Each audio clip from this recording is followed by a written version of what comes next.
In the past 9 months, I've had a lot more conversations about the subject of inheritance. One of the conversations I always have with clients is the desire to take your hard-earned wealth and make sure that both your kids and grandkids benefit from that work. But here's the thing. Since the October 2024 budget, more assets that were previously out of the regime of inheritance tax are now included. And that includes pensions. So in 2027, pension pots will certainly be included for the purposes of inheritance tax. So as I recall this, the conversations I have with clients about inheritance tax are going back to explore the two simplest ways to mitigate inheritance tax. Number one, spend more money whilst you're alive on the things you want to do with your life. And that's certainly a conversation we have with clients. But in this video, I want to talk about the second one. And that is to gift money whilst you're still alive instead of waiting until your death to do it. There's two reasons why gifting money whilst you're around might be important. Firstly, gifting early might mean that you can plan better to mitigate inheritance tax. But secondly, you get the emotional and psychological benefits of, whilst still being alive, seeing that money spent on the people you love, actually enjoying it. So in today's video, I want to talk about the advantages and disadvantages of gifting. We're going to talk about why you should and shouldn't gift. We're going to take a look at what the ancient philosophers talked about when they talked about gifting and what we can learn from it. And what we're also going to do is look at the 3 factors you need to work out before adopting a gifting strategy that not only works for you, but for generations to come. Welcome to What Happens Next.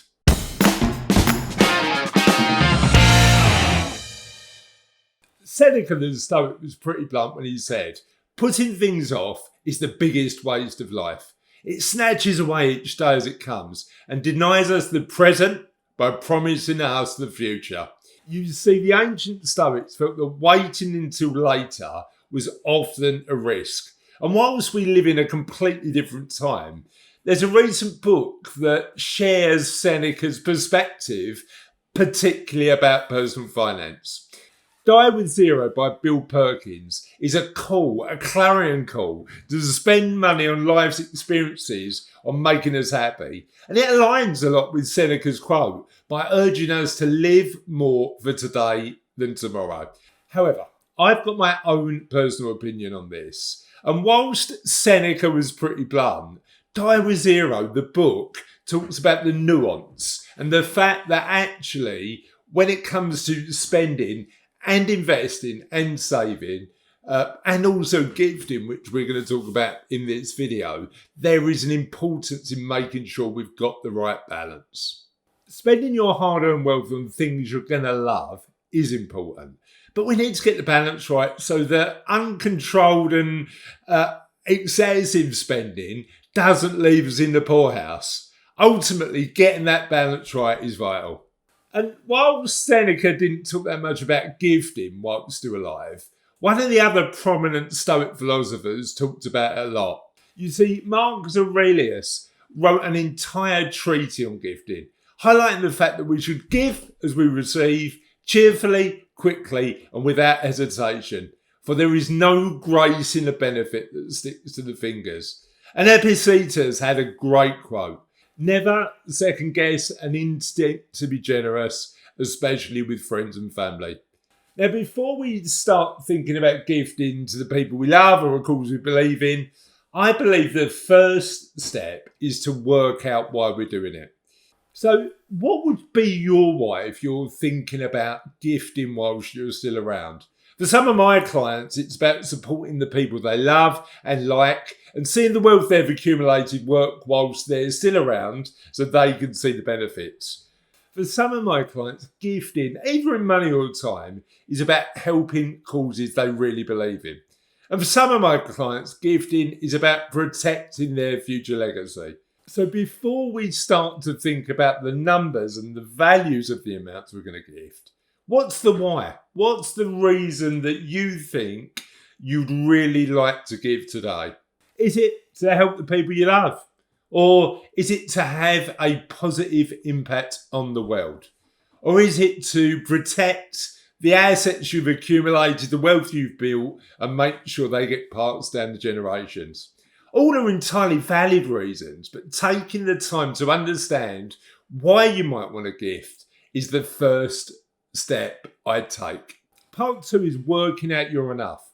Because I'm a real advocate of kindness, gifting generously, but doing it in a way that's sustainable.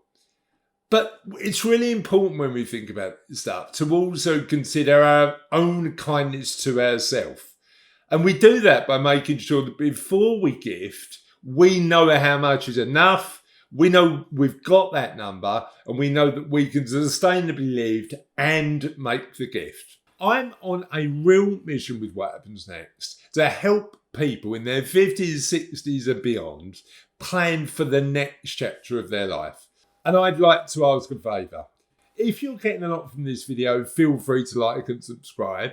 But we've also got some free gifts I'd love to give you to benefit your journey into what happens next in your life. If you look at the description of the video below, you'll find 3 links. Link number 1 will take you to our What Happens Next quiz, where you can get a real understanding of how prepared you are for the next chapter of your life. Link number 2 is to the waiting list for the What Happens Next book. That's coming out early in 2026. So to be one of the first people to get access to that book, please click on the link and you can join the waiting list. And if you'd like to know what we're doing on What Happens Next on an ongoing basis so you can benefit, you can also become part of the What Happens Next inner circle and get notified pretty regularly of what we're up to. Hopefully that's useful. Let's get back to the video. Now, I did a video, it's one of our most popular videos on What Happens Next, that talks about the steps you can take to work out your own version of financial independence. I'll put a link in the comments below. But I'd suggest that if you don't know what your number is, you don't know how much is enough for you, a step to take before thinking about gifting is to just simply understand whether you've achieved enough. And that doesn't mean to say you shouldn't gift, but knowing that you've got clarity on where you are financially and how close you are to financial independence allows you to do one thing: make an informed choice. Number 3 is about the how much and how. Once you've worked out your why and you've worked out your number, your version of financial independence, you've got to decide on the answer to 2 questions. Firstly, knowing that you've got clarity on where you are when it comes to your own financial independence then allows you to work out how much you can afford to gift. And secondly, knowing your why allows you to work out your how. And when it comes to how, there's a few factors to consider. Firstly, control. Is it a direct gift to the people you love, or would a trust arrangement be better? And if you're making a charitable gift, how do you make sure that the money you give has a direct positive impact? And what power and influence could you have over the money that's been used so that it's used in the right way? Secondly, it's important to consider tax. As I mentioned earlier in the video, if you're in the UK, because of the recent changes, gifting is certainly part of my clients' ongoing inheritance tax planning strategy, and you should definitely consider it for yours too. My one tip here is to plan as early as you can. If you want to make gifts to reduce inheritance tax, it might be worth speaking to a professional to help you with that, so that you can make sure that you're doing it in the most effective way possible. The reality is that normally for a gift to completely fall outside of your estate for the purposes of inheritance tax, it typically takes 7 years if that gift is what we call a potentially exempt transfer. Although the rules around inheritance tax are tricky, complex and nuanced. And that's why it's worth thinking about getting professional advice if you need to adopt a robust gifting strategy. But lastly, I want to talk about the one that never seems to get a mention. And I'd suggest that it's just as important, if not more important, than the other two. The importance of impact. I had a client recently who wanted to give a low six-figure sum to pay off their daughter's mortgage. I built the gift into their cash flow plan, the tool we use to ensure that clients got a really clear picture of their future, and they could afford it. And it was interesting because the client said something that really resonated with me. Thanks, Chris. Being able to take the worry of debt away from my daughter is something I'm really grateful I'm able to do. Now, I like the idea of understanding your why and then working out your how, so that the money you gift can make as much impact as possible. So it's worth asking this question every time you think about gifting. How do I make the gift so it's going to make the most positive impact? Doing so allows you to ensure that not only the beneficiary of the gift is as happy as possible, but because we know from the research that giving money away makes us happy, you get the benefit from it too. So gifting when you're in your 50s, 60s, 70s and beyond is something you should certainly consider, but I'd suggest you take these 3 logical steps. Work out your why so you know where the money you gift is going to have the most impact. Work out your version of financial enough so you can understand how much you can gift. And then answer the important questions of how to gift and how much. Now, I've got a couple more insights that I think you'd really enjoy.